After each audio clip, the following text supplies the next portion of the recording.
Hey Startup Nation, I am so glad you came back to join us for another edition of the Startup Life. You clearly are ready to get the tools you need to get ahead of the competition. Go ahead and give us a 5-star rating while you're here. Now, if you're looking for an ad-free experience, go ahead and sign up for our Patreon page, where you will get exclusive content and access to our digital products that we're beginning to launch. The link is there in the show notes. And if you want to ask questions directly to some of our guests, follow the Startup Life Podcast Club on Clubhouse, as some of our conversations will start to happen there. But back to the task at hand. Are you ready to level up? Of course you are. Get ready as the Startup Life Podcast begins now. It's time to be about that life, the startup life. Here's your host, Dominic Lawson. All right, Startup Nation. So I hope you're ready to receive some value today. My name is Dominic Lawson, and this is the Startup Life, the show for entrepreneurs and career-minded professionals. You know, Startup Nation, this remote revolution was kind of creeping up on us before the pandemic, right? But then the pandemic kind of came through and it really pushed us in that direction. But now we're seeing through to some findings from Upwork. Now we're starting to see like there is some quite some positives to take away from this remote work, this remote work life that we've kind of been thrust to a lot. And we have a fantastic guest to kind of show us the ropes and also kind of talk about that a little bit. She is the founder, CEO, and president of Elkordy Global Strategies, Mary Elizabeth Elkordy. Mary, how are you, good ma'am? I am good, thank you. Thank you so much for having me on today. I look forward to this lovely conversation. Absolutely. Absolutely. Definitely appreciate you coming on the Startup Life for sure. So before we kind of get into it, we were, at the top of the show, we were talking about, being remote and stuff like that, and we were kind of forced that way due to the pandemic. And it's been a rocky 12 to 13 months for small business owners, even for all of us personally. I guess I'm just curious from your vantage point, Mary, what's some lessons that you will take away as we start to kind of come out the other side of this pandemic? About just about people's ability to handle the pandemic and work? Well, just you personally, like what's some lessons that you learned before we dive into like some personal lessons, some professional lessons that you've learned just in general? Sure. For me personally, I think this pandemic has shown a lot of what people are made of, I hear that. for good or bad. Right. I think for me personally, I got laid off like many people in this country. And I was lucky enough that I started working on the side a couple years before. When I was doing it, I didn't realize that this would be our reality, right? I just Right. did it more out of necessity, but I was very fortunate when I got laid off, not to be laid off, but that I had, clients of my own and decided to create a company from it. Not everyone had that luxury, of course, right? So there's a lot of transitions in people's life in every aspect, I feel like a lot of people who have worked in certain industries that have been vastly impacted by the pandemic, they're starting to have some questions about, are the jobs that they cared about or were doing before the right job for them for financial stability? Right. Right. And then I think personally, a lot of relationships have been tested. For sure. A lot of relationships have been tested, and can we handle being around each other 24/7? But also, again, having all this free time for some people, especially those who got laid off, it really, I think, put a lot of things in life into perspective. And I think in terms of work, it's really changed for business owners how they look at managing teams, how they look at normal costs that a company would normally expect to have, like office space, right? Or travel expense, right? And really, determine what works best. But then you also see a lot of people, really boom business-wise during this pandemic. For sure. Certain industries where you think that would be hurt, like for instance, PR is one you would expect to be hurt, right? Like you would normally think, people usually add in marketing budgets are the first to get cut. That was not necessarily the case. The difference was they just weren't. The difference was they just weren't able to spend the same amount that they were spending. So maybe instead of making a hire, for $80,000 a year, they hire a PR firm, right? Or instead of PR firm that had a $20,000 retainer a month, they look at hiring a freelancer or a niche PR company on Upwork. So I think it's created a lot of opportunities, and it's changed a lot of business models as well. I know that was very overall encompassing, but it was a wide question. For sure, no worries. And it looks like we got another guest here on the Startup Life for sure. So I definitely appreciate all of that, Mary, for sure. And you're absolutely right about PR work. From the opposite end of the PR work here as a podcaster, I know I got flooded. And I mean, absolutely flooded with people trying to do podcast tours with books and other things of that nature and stuff like that. And you talked about, a little bit about people working from home and having a positive impact, which kind of leads us to our discussion today. Startup Nation, if you look in the show notes, a link there in the show notes, we have an article in there for you about some of the findings that Upwork has that show that the remote revolution is working. It really, one of those things is productivity. Really is. I'm sorry.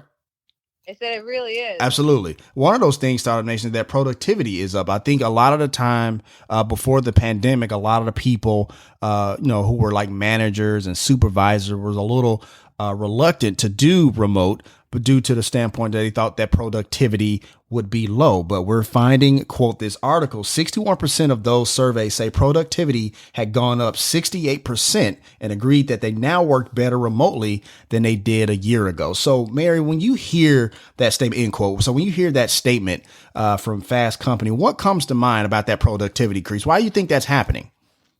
I think for a couple of factors. Sure. First of all, people don't really know how to separate their personal life and their work life as much as before. So for better or for worse, people are working more often. And then also the distractions you have of going to work, hanging out with your coworkers, which there is value to that for sure. It just doesn't really exist right now. And so everyone has a different way of working. And like when you're learning in school, everyone has a different way of learning. So now people are able to adapt their home environment to what works best for them, instead of having a company, culture in person where, there's certain protocols or certain type of expectations. And now you kind of just get to mix those expectations of what your employer has with what works best for you in terms of how you work and managing your time. And I think working remote, it's provided people a lot more flexibility and freedom to do what they want to do, which I think, of course you have children and you have, for me, pets, and you have some distractions, but you're able to fit better your personal life in with your work life. And by doing that, you're able to, carve out times that really you can really focus and hone in on the work that you're doing. For sure. Thank you for sharing all of that. It's funny because that was one of the things that a lot of managers and supervisors would say, you'll be distracted from home, but you're kind of flipping it on his head there. So I appreciate that insight, Mary, for sure. I mean, at first, don't get me wrong, it's difficult, right? Of course.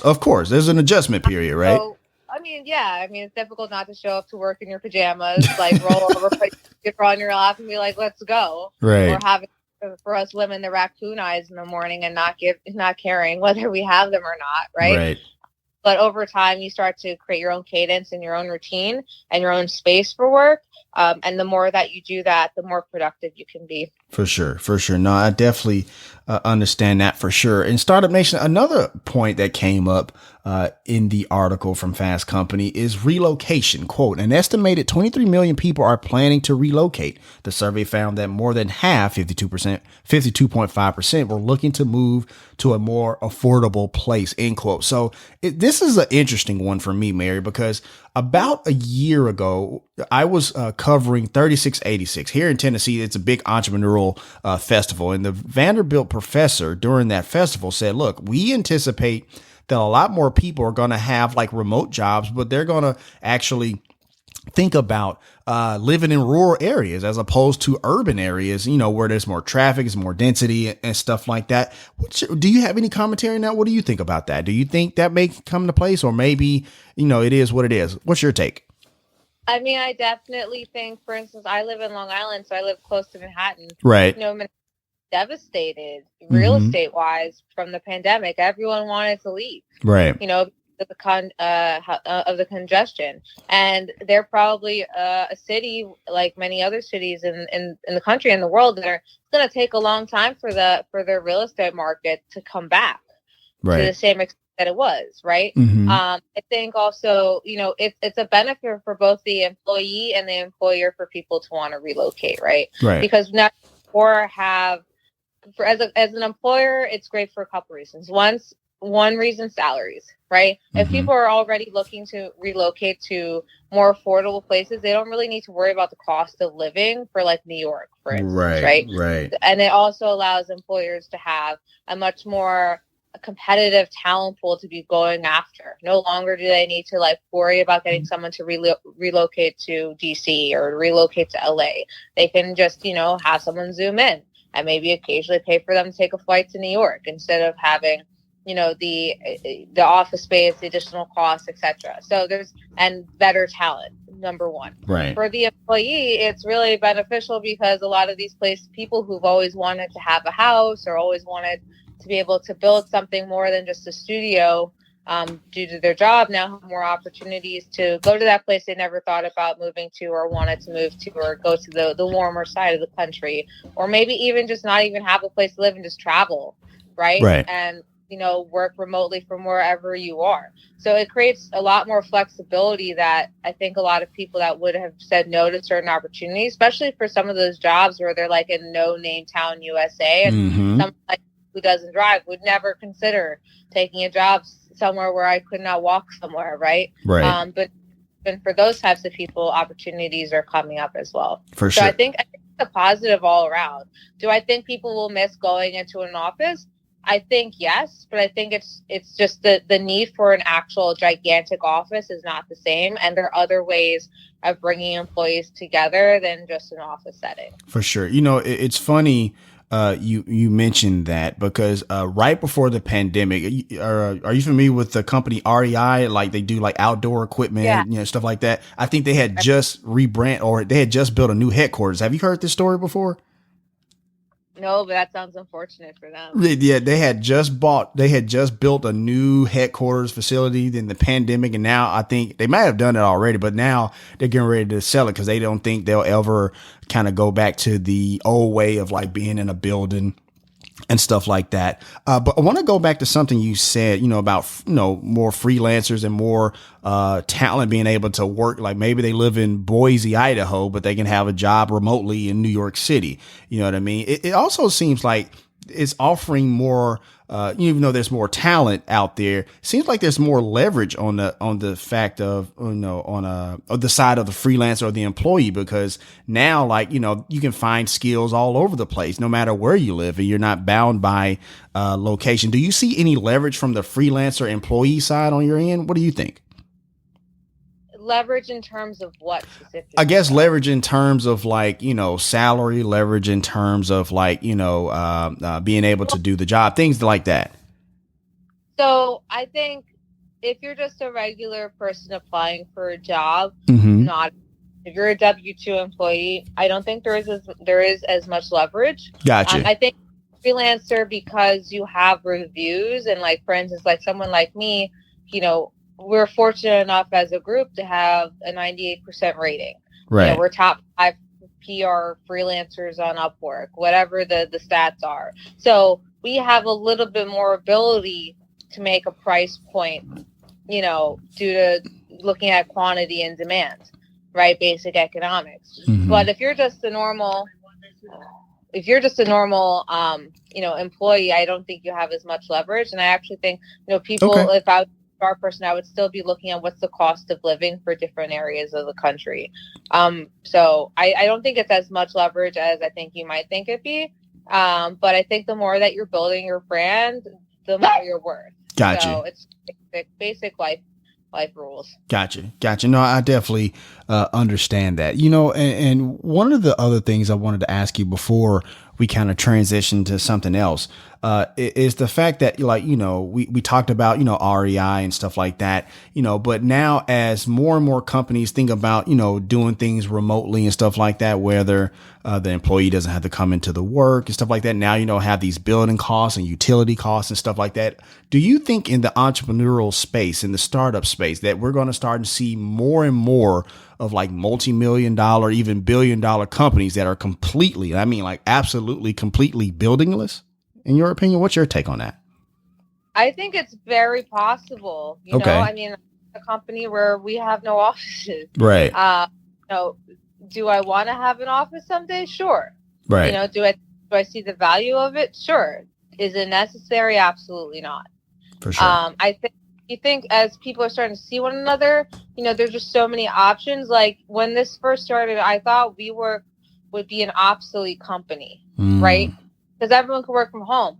But I think for me personally, their new market are people like me, right? Who has a growing company or has a company, but doesn't need a huge office anymore. They just need a place to bring their clients to, or let's say, when people are traveling again, or the borders start opening up, I might have something in like London, or I might have something somewhere else. Right. Just for the convenience of it, but it's not necessary. And I think that's going to be a huge, for me as a company, it allows me to hire more people. Right. For sure. I think it's good for the economy in terms of individuals and people and being able to hire people at a better rate. I think it allows for that opportunity, because you're not spending buku money, as some would say, on retail, on real estate. So I think that there are a lot of benefits, but also one of the things about a freelance society is like, I hire globally. Right. We have access to companies that we work with that I would have never have dreamed that we work with because of these platforms.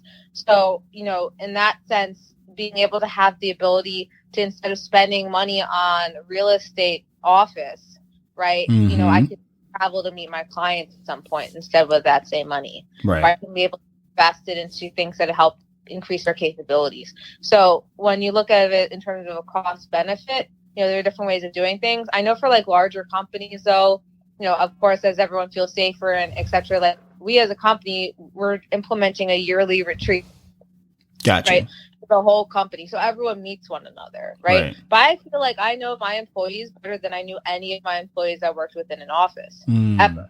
Right. Like even as an employee, because I talk to these people all the time. I'm in these people's living rooms. I see their families. I see their dogs. I see their boyfriends.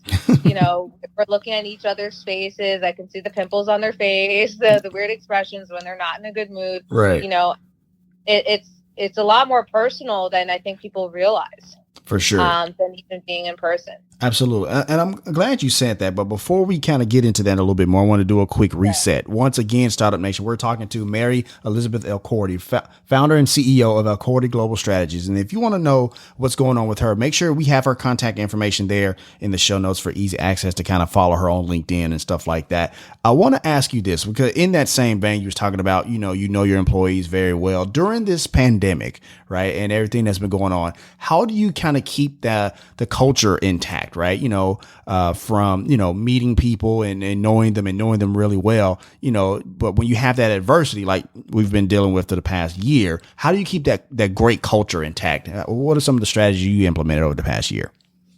So I think for number one is who you hire. And Gotcha. I think it's true for any company. Right. So for me, I'm a very friendly, outgoing person. We all have our moments, but of course, in general, I'm an outgoing person. And so I actually hire more so for personality and innate hustle than I do for skill set. Because, as my dad, I come from a family with a 5-generation stone construction company. Right. So I feel like I've always was on the route to own my own company at one point.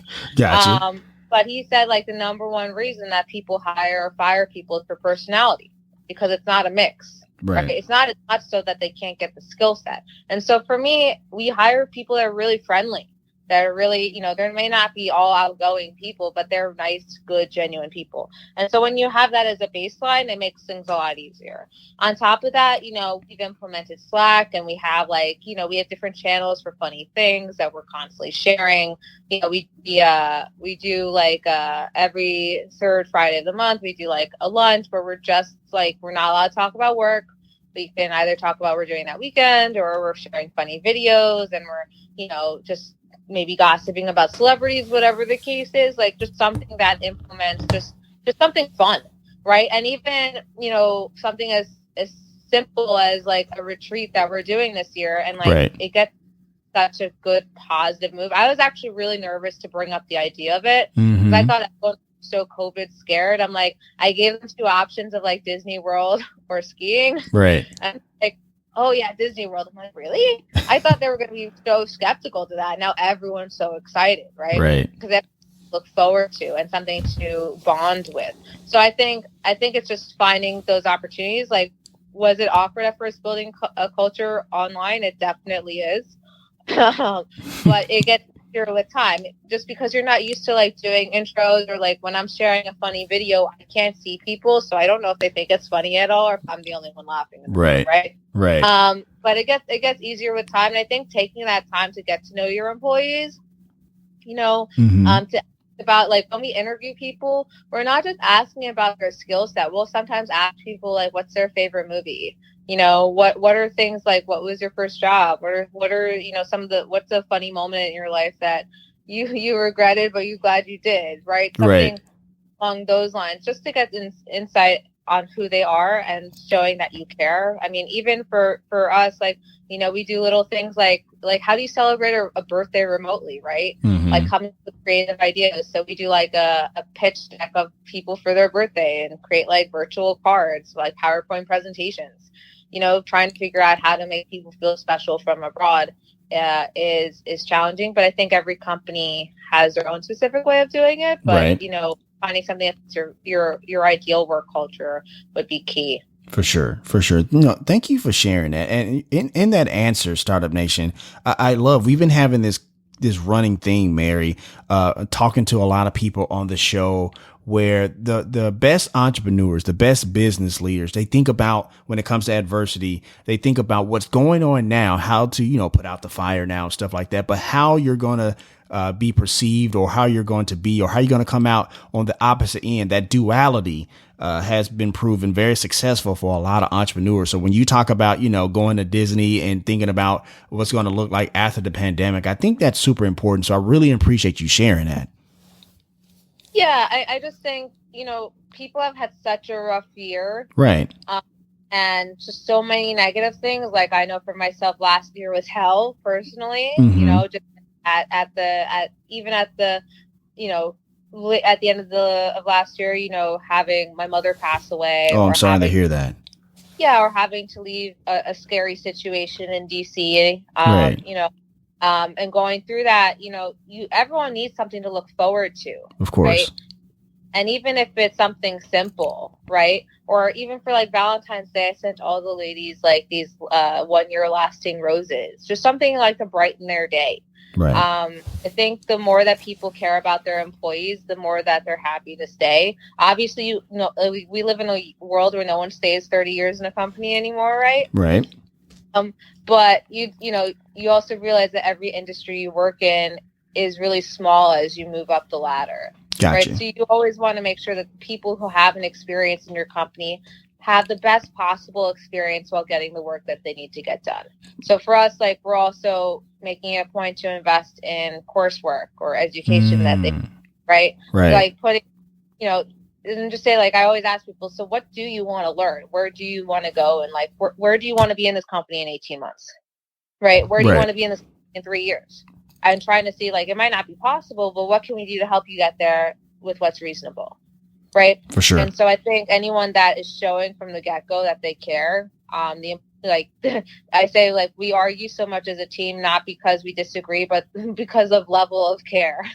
And that's kind of the thing.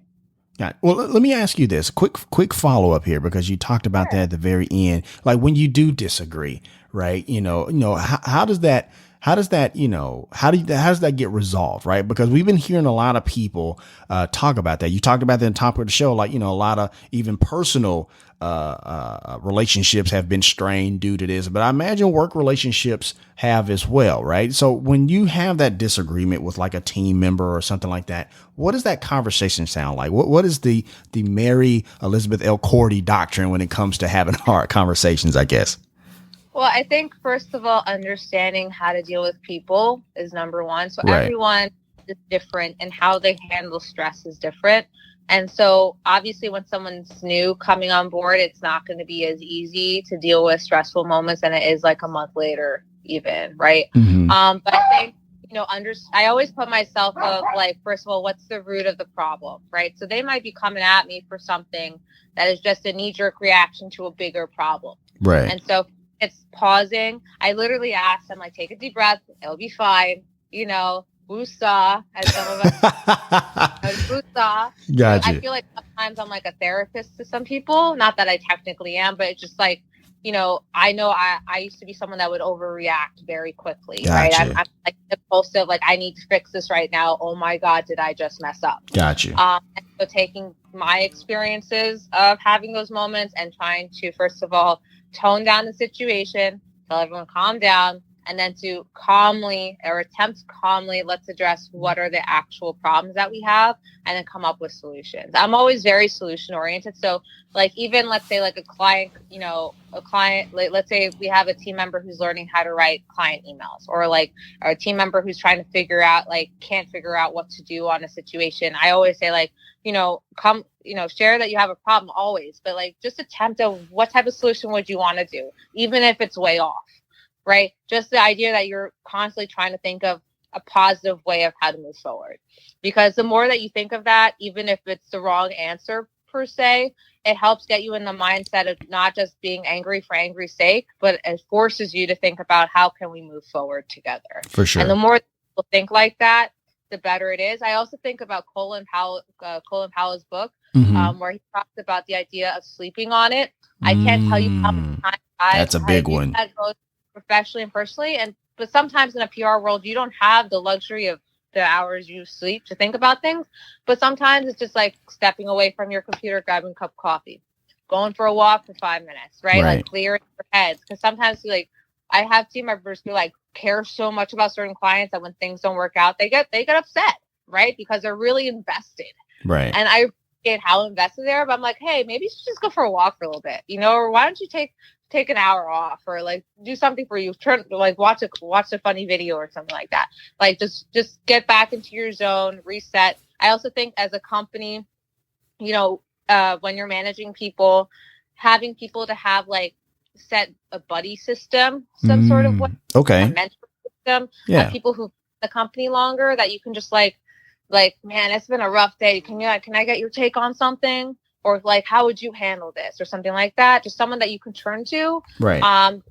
Sometimes you're not going to want to always tell your boss. And it's probably been one of the hardest things for me to learn is that I'm the boss, right? So people don't feel as easy, even though I encourage it, to come to me if they have any problem because, they don't want to tell their boss they have a problem with it, right?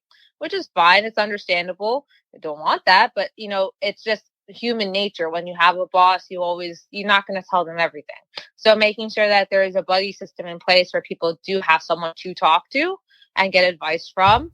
And then hopefully, if it doesn't escalate, it's resolved. And if it does, then hopefully they come to talk to me. For sure. All right, Startup Nation. So we're going to go ahead and take a quick break. We got to pay some bills. Once again, my name is Dominic Lawson, and you're listening to The Startup Life.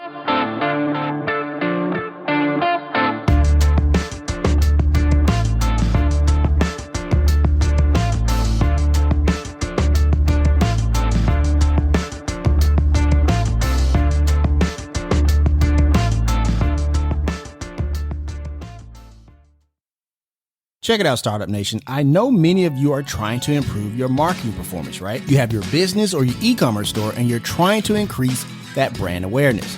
No worries, I got you. You should listen to the brand new Keep Optimizing podcast. That's optimizing with an S and not a Z. It's a marketing podcast that will provide you with not only the latest tips and advice in the game, but also you will hear from experts in their field when it comes to email marketing, SEO, and more. This is a must-listen to podcast for my e-commerce entrepreneurs. It's hosted by Chloe Thomas, who is a 15-year marketing expert, best-selling author, and award-winning podcast host.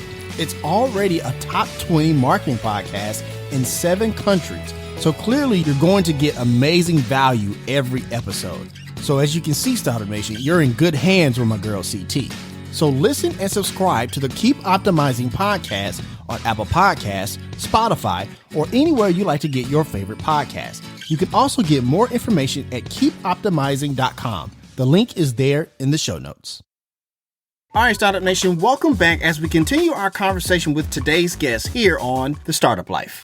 For sure. No, I appreciate that. And one thing you said that I thought really resonated with me and Startup Nation, and probably resonate with you as well. I know for me personally that, you know, as the day goes on, my mental health drains as well, right? Because I've been working all day and this, that, and the other. And then sometimes a big decision just kind of comes up. And I was like, you know what? I got to sleep on this. Going back to your Colin Powell reference as well. And so I find that sometimes just taking that 5-minute break or stepping away, getting a coffee, or just sleeping on it, literally sleeping on it is so important. And it really speaks to, you know, being introspective and checking your emotions. So I definitely appreciate that, Mary, for sure. That insight. Yeah, no, for sure. I think that as you continue to deal with like clients and people. Oh yeah. I work in a very big people oriented business, and right. A lot of people who everything that they work on, they've put their blood, sweat, and tears into it. So everything that happens is not, you know, it's not just business for them, it's personal because they put so much time and effort into it. And it's really coming from the point of understanding and being empathetic from where they're at.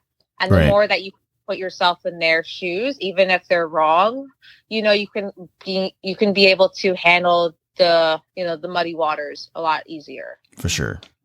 No, I appreciate all of that for sure. Once again, Startup Nation, we are talking to Mary Elizabeth Elkordy, the founder and CEO of Elkordy Global Strategies. And once again, if you want to know the knowings and goings, we have her contact information there in the show notes for easy access. I want to ask you this because, you know, we have a lot of people out there listening on the Startup Life and just, you know, in the world who want to be influencers. They want to be thought leaders, right? You know, I see a lot of clubhouse rooms talking about, hey, come in here if you want to know what it takes to be a thought leader and stuff like that. And I know this is the work that you do, and you yourself have been featured in Entrepreneur, Forbes, Thrive Global, and more. I guess I'm wanting to know, what are some of those things to be mindful of, or some things that you need to do if you want to be seen as that thought leader, to be seen as that go-to person, that you have an expertise in something? What's that process in your mind? Well, I think it's first identifying what you want to be known as. Sure. Right? Like when I see someone's Instagram, or when someone comes to us for social media help, you know, I say to them, what do you want people to think of you when they look at your page? Like, what are the words that you want to pop up? So for me, it's like inspirational quotes, my dogs, a millennial boss, right? So fashion savvy, you know, the things that I would personally care about for my personal brand. Right. So I think people first identifying what they feel comfortable talking about, what they want, like what keywords they want associated with their brands, and then start identifying for PR sake stories that really identify to that brand that they're trying to talk about, and becoming an expertise in X market. So for me, it's like freelancing, right? So, you know, because I like helping people get to where I'm at and help them avoid the mistakes I used to make. And so for me, it's pitching on topics that, you know, in the news when they talk about remote work, or for instance, study, right? For other people, if they are in politics, it's, you know, Biden's State of the Union, or, you know, Kamala Harris getting ready to move into her VP residence, right? They're maybe an events person or a political analyst. So identifying moments to insert yourself into the news, I think, is key. Also really honing in on what your story is and the key aspects of your story. I'm actually in an accelerator program right now. Okay. So one of the things that they asked us, which I think is one of the best questions I've ever heard, so I'm going to give kudos to SEMA, is that, you know, write a one page about the memoir you want someone to write about you 100 years from now. like, what do you want to be known for? Right. You know, what aspects of your life do you want to have a footprint on when you're long gone? And I think that kind of sets the stage of like where you're at now and where you want to go and what you want to be known for, and kind of guiding your decisions of what you're doing thought leadership wise based on what you want that quote unquote memoir to be. For sure. You know, it's funny you mentioned that. I was actually going to ask you something like that a little later, but since we're already there now, what do you hope people will write about you 100 years from now in a memoir? What's that? Mary Elizabeth Elkordy was a person who blank. Well, I think, for me personally, there's a few different things. Sure. So one that's helped startups. Okay. People have a vision, an idea, and turning it into a profitable business. But, for those companies or people that someone didn't take a chance on, or maybe had a hard knock or something like that. I do that even with my hiring philosophy. Like we take chances on people that normally people wouldn't exactly hire per se, but we see something in them that makes them actually probably better than some of the PR professionals, like quote unquote PR professionals that worked in my life. Right. And then, for me, I've personally been through some interesting situations personally, and I would like to help women who've been in fearful or isolated situations with other individuals, and helping them have a resource, turn to create a program around, or, write a book, not to write a book for a book's sake, but more so just like informative and helping people feel empowered to be their truest self. And then, someone that's really made an impact on the industry that I'm in, right? Right. The benefits of creating a company with the name that I have is it can go anywhere, really. But we want to create a company that's really inclusive of all types of people. What I mean by that is all levels of clientele. Those who could, pay the buku dollars, but those who, you never forget where you come from. For sure. Still having a part of your company that's always accessible to those who are just starting out, for me. And so, to create some of these opportunities, I'm hoping to do, I'm going to be going to business school this summer on the side because I don't do enough. Gotcha. Right. Try to create that. And just someone who's just very kind, I hear that. I like to think of that. I hear that. Thank you for sharing that. I want to ask you this really quickly because, I know, within your line of work that you work with a lot of thought leaders, influencers and stuff like that. On your Instagram, it says that, you're the producer and sidekick of a certain Kings of Comedy, Yeah. and stuff like that. I guess I'm just curious from, him or anybody else, what are some things that you kind of learned just kind of being close to them and seeing how they work and seeing how they move? What are some things that you've learned from them? So I've been working with a lot of what people put as quote unquote influential people from out the get go, whether it's political or, radio or podcast wise. And, when you start working with them, I think first and foremost, remembering that they're people at the end of the day, that they were in your shoes at one point in time. Right. And while they expect a lot because they probably have had to do that to get to where they are today. Right. Like I used to work for Geraldo Rivera, and I remember being at his house in New Jersey and looking at, he had the skyline of New York City in front of him. He had like 4 or 5 houses that he had as a unit. Right. Lived, and I'm like, wow, to think a guy who had ketchup and water and told me that was his form of tomato soup growing in college to now having all of this is quite the story. Of course. Right. That if you just work hard enough and you hustle enough, you can make things happen. The same is true with D.L. Hughley. He put in many years just doing stand-up, just grinding away. He had no college degree, hence why his GED section is so popular. Exactly. He's very relatable for a lot of people that love him. And so I think that they, these two entities really break the notion that, first of all, you need to be born with a network, right? People ask me all the time, like, I remember someone asked me, so did you have someone in your family help you get your start, or did you have whatever? I'm like, no, I just did 10 internships when I started. And did I know these places? No, I just I applied myself and, hope for the best. And I think doing that plus saying yes to things like the DL Hughley podcast, I had no idea who I would be working for when someone asked me, hey, do you mind advising a podcast I'm producing? Right. And I'm like, sure. He's like, well, I was actually thinking that you would produce it. I'm like, okay, even better. Like I didn't even push to ask who it was for. Right. And I go for like 2 months until I went to like New Jersey to meet him for the first time. He's like, oh yeah, it's DL Hughley. I'm like, what? Right. I'm like, okay. Yeah, way to bury the lead, huh? I'm like, okay, that's cool. Right. And I remember meeting him and he's like, it's such a pleasure to meet you. And I'm like, me? It's nice to meet you. Like, let's be real. But I think, being willing to take opportunities.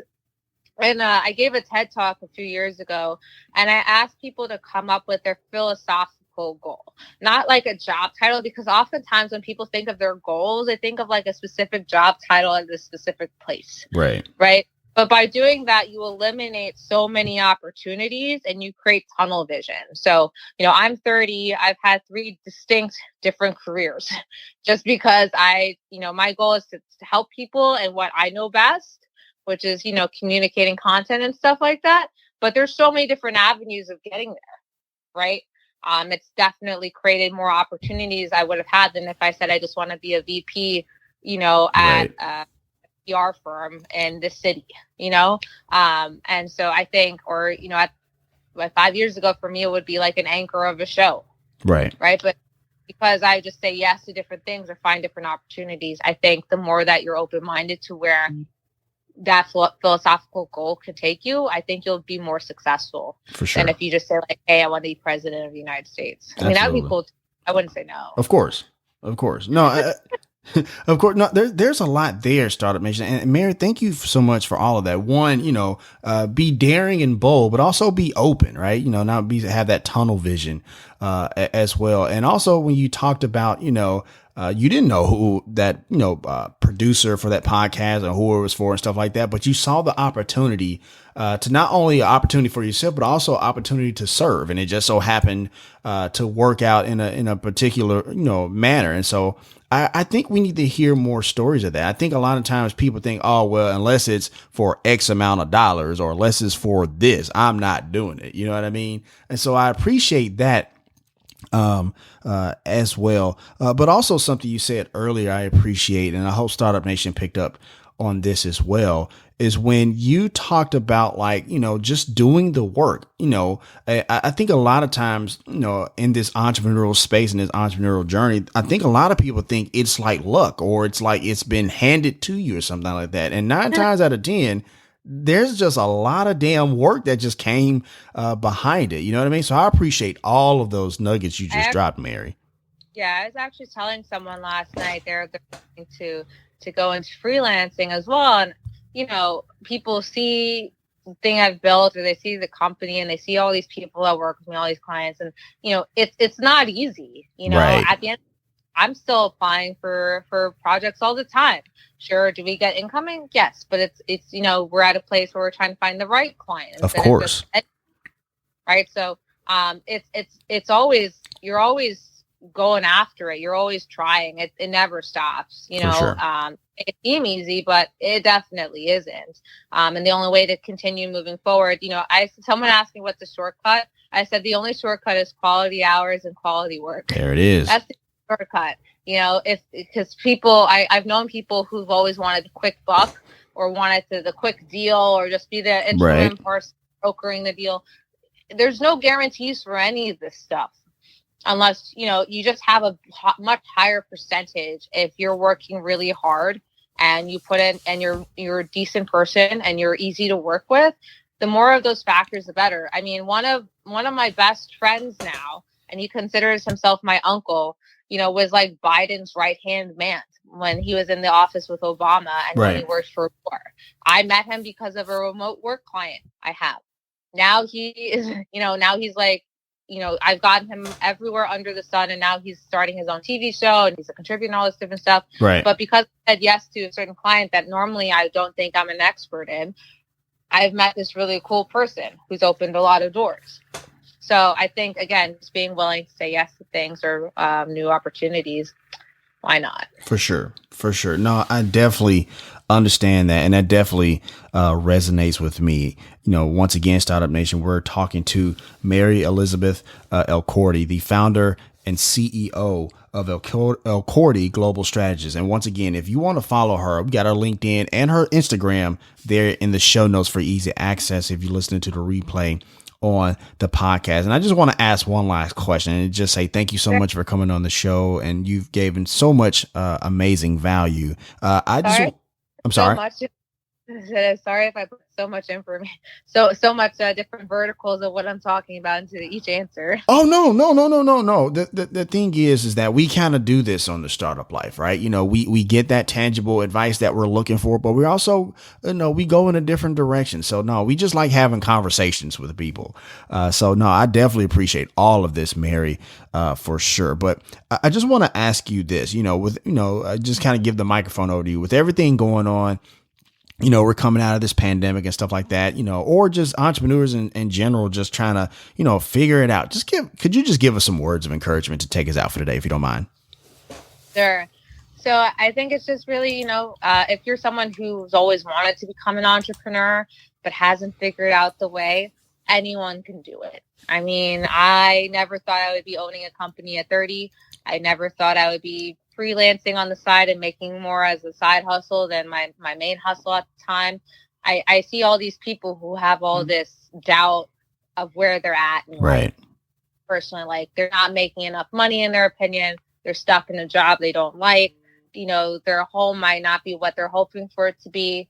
And they're so set in talking about what's going wrong and possible ideas of what they could do to resolve it, but they're not doing it, right? They're not taking the leap. And so what I would encourage people is, let's say you're in a situation where, of the first two options, you're not making enough money, you're not happy where you're at in your job. Just start, first of all, identifying what skill sets you have. What are the skill sets you have, or what are things that you've always been wanting to do, but you never had the opportunity to, right? And in each of those scenarios, invest in yourself, right? So maybe if you already have skill sets, identifying what those tangible skills are that you can, possibly sell, right? Because the first step to being an entrepreneur is really identifying what you want to do, what you think that there's, how you feel you can contribute. And second of all, if you have an idea of a product, or a service, how does that fill a different niche in the market? And then from there, learning how to sell it and promoting yourself and not being afraid to promote yourself. I know it's weird. I find it weird when I talk about myself all day, every day to new clients, right? But if you don't talk about yourself and what you've done and the accomplishments you have, no one will know. Right. And those people at the end of the day is the personality, is the person. And so the more that you talk to people on the phone or via Zoom instead of just texting all day, the more work you'll have. Right. So I guess identifying your skill set, learning how to promote yourself. If you haven't done a side hustle, do that first. I believe in realistic, goal setting. I'm not telling you to give up your day job if you have one. Right. Obviously, keep putting food on the table, but with that same mentality, start. I've always worked more than one job. I've never just had one job because I always wanted something more, or I always wanted to keep learning. Right. And those best are always learning. I actually saw someone talk about the 5-hour mentality mindset, where 1 hour a day from Monday through Friday you're dedicating towards learning something new. Right. It's not a lift, but it's enough of a lift that you're learning something new to help you to get to wherever you're hoping to do, and to do goal setting that is more realistic and timeline. So like when someone talks to me about they're not happy about where their life is, I'm like, where do you want to be 12 months from now? Like what is a realistic goal? I mean, obviously people want to make all the monies in the world, right? But like, what's realistic enough that you think if you worked hard enough and you hustled enough, you could get to next year, right? That. How can we help you get there? Right. And I think that is much more realistic in sense than saying like, I want to be Steve Jobs. Right. Of course. I want to be Amazon CEO, or I want to create, a multi-million-dollar company by January of next year. While these things could happen and they're great and you should still have them, what are things that you can actually take steps towards each month to getting to? And then you could start creating larger goals.